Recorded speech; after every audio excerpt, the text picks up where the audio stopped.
జనవరి 13వ తేదీన మహా కుంభమేళా ఆరంభమైన విషయం తెలిసిందే. 45 రోజుల పాటు అంటే ఈ నెల 26వ తేదీ వరకు కొనసాగబోతోంది. అతిపెద్ద ఆధ్యాత్మికోత్సవంగా చెప్పుకునే ఈ దేశ విదేశాల నుంచి కోట్లాది మంది భక్తులు పుణ్య స్నానాలను ఆచరిస్తున్నారు. త్రివేణి సంగమం ఘాట్లన్నీ కూడా భక్తజనంతో కిటకిటలాడుతున్నాయి. మాఘ పౌర్ణమిని పురస్కరించుకొని బుధవారం నాడు ఏకంగా 2 కోట్ల మంది భక్తులు త్రివేణి సంగమంలో పుణ్య స్నానాలను ఆచరించడం అంటే మామూలు విషయం కాదు. సాయంత్రం 6 గంటల వరకు 1,90,00,000 మంది భక్తులు స్నానాలను ఆచరించినట్లు ఉత్తరప్రదేశ్ ప్రభుత్వం అధికారికంగా వెల్లడించింది.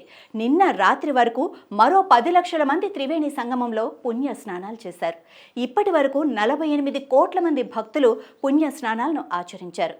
భక్తుల తాకిడిని దృష్టిలో ఉంచుకొని ప్రయాగ్రాజ్ త్రివేణి సంగమం ఘాట్లన్నింటినీ నో వెహికల్ జోన్గా ప్రకటించింది ప్రభుత్వం. ఘాట్లకు వెళ్లే మార్గాలన్నింటిలో వాహనాల రాకపోకలను నిషేధించింది. ఇక ఈ ఆధ్యాత్మిక మహోత్సవంలో భాగస్వాములు కానున్నారు ఏపీ మానవ వనరుల అభివృద్ధి శాఖ మంత్రి నారా లోకేష్, ఆయన భార్య బ్రహ్మణి. ఈ నెల 17వ తేదీన ప్రయాగ్రాజ్కు బయలుదేరి మహా కుంభమేళాలో భాగంగా త్రివేణి సంగమంలో పుణ్య స్నానాలను ఆచరించనున్నారు. అనంతరం వారణాసికి వెళ్లి కాశీ క్షేత్ర పాలకుడైన మహాకాల భైరవేశ్వరుడి ఆలయాన్ని, ఆ తర్వాత కాశీ విశ్వేశ్వరుని దర్శించుకుంటారు. విశ్వనాథుడి సన్నిధిలో ప్రత్యేక పూజల్లో పాల్గొని వారణాసి ఘాట్లను సందర్శించి గంగా హారతిలో పాల్గొనే అవకాశం కూడా ఉంది. ఇక ఉప ముఖ్యమంత్రి పవన్ కళ్యాణ్ ప్రస్తుతం దక్షిణాది రాష్ట్రాల్లో ఆలయ సందర్శన కార్యక్రమాన్ని చేపట్టిన విషయం కూడా మనందరికీ తెలిసిందే.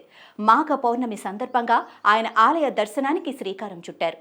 కేరళలోని అగస్తేశ్వర స్వామి వారి ఆలయాన్ని సందర్శించారు. కుమారుడు అఖిరానందంతో కలిసి ప్రత్యేక పూజలు చేశారు.